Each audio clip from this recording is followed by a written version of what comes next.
Je suis Danielle Maltais, je suis professeure titulaire à l'Université du Québec à Chicoutimi et je suis titulaire aussi de la chaire de recherche Événements traumatiques, santé mentale et résilience.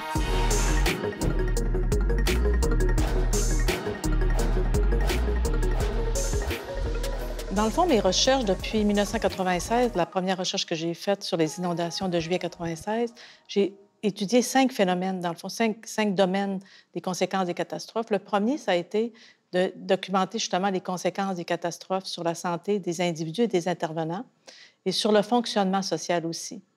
La deuxième étape de mes recherches, ça a été d'identifier les facteurs de risque et des facteurs de vulnérabilité des personnes qui sont exposées aux catastrophes. Qu'est-ce qui fait que certains groupes de population sont plus vulnérables que d'autres aux effets pervers, dans le fond, des catastrophes? Une fois que j'ai compris ces deux phénomènes-là, je me suis dirigée vers le processus de résilience. C'est quoi les stratégies d'adaptation utilisées par les individus et les intervenants aussi, qui fait en sorte qu'ils sont protégés contre les effets, justement, pervers des catastrophes? Le quatrième domaine, j'ai essayé de vérifier, dans le fond, ou de documenter, c'est quoi les interventions psychosociales qui sont prometteuses ou qui empêchent, dans le fond, les individus de développer des graves problèmes de santé physique, mentale ou de fonctionnement social après leur exposition aux catastrophes. Et maintenant, récemment, je m'intéresse aux facteurs de... C'est quoi les stresseurs secondaires qui font en sorte que la santé mentale des personnes se détériore plus que d'autres? C'est important d'étudier les conséquences des catastrophes parce qu'il y en a de plus en plus.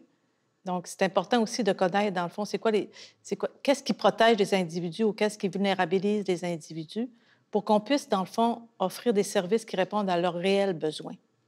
C'est important aussi d'étudier les catastrophes parce qu'ils sont vraiment souvent invisibles, ces conséquences-là. Ça va affecter la santé mentale ou la santé physique, mais ça affecte aussi la vie sociale, la vie familiale, la vie professionnelle, des aspects, dans le fond, qui ont été peu documentés puis que notre équipe de recherche a pu documenter par nos différentes études qu'on a faites sur différents types de catastrophes. Ce que j'ai constaté au niveau des retombées de nos recherches, c'est qu'on a permis, dans le fond, au ministère de la Santé et des Services sociaux d'enrichir sa formation sur l'intervention psychosociale en cas de catastrophe. Ils se sont servis, dans le fond, de nos résultats de nos études, surtout sur les impacts holistiques des catastrophes, de tous les impacts sur la vie personnelle, la vie familiale, la vie sociale, la vie professionnelle. Je ne le répéterai jamais assez que ça a des impacts, pas seulement sur la santé mentale, mais sur la santé physique. Ça permet aussi de former les futurs travailleurs sociaux, comme chez nous, où on forme, bien, ils sont mieux préparés à intervenir en situation de catastrophe ou en situation de crise. Ça permet aussi de sensibiliser les intervenants psychosociaux à leur dire qu'ils ne sont pas invincibles aussi, qu'eux autres aussi peuvent développer les mêmes problèmes de santé. Ça permet aussi aux gestionnaires d'être plus sensibles à leur réalité, peut-être de développer aussi du soutien à ces intervenants-là.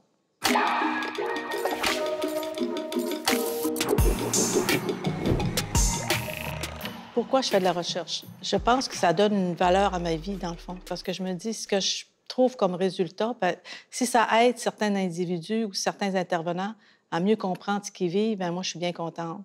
Lorsque des personnes me disent « Madame Maltais, ce que vous venez de faire comme présentation, je l'ai vécu. C'est exactement ce que j'ai vécu, c'est exactement les sentiments que j'ai éprouvés. Merci, Madame Maltais, ou merci de m'avoir donné l'occasion de participer à une entrevue semi-dirigée parce que je constate tous les progrès que j'ai faits depuis les dernières années pour surmonter les obstacles que j'ai vécus. »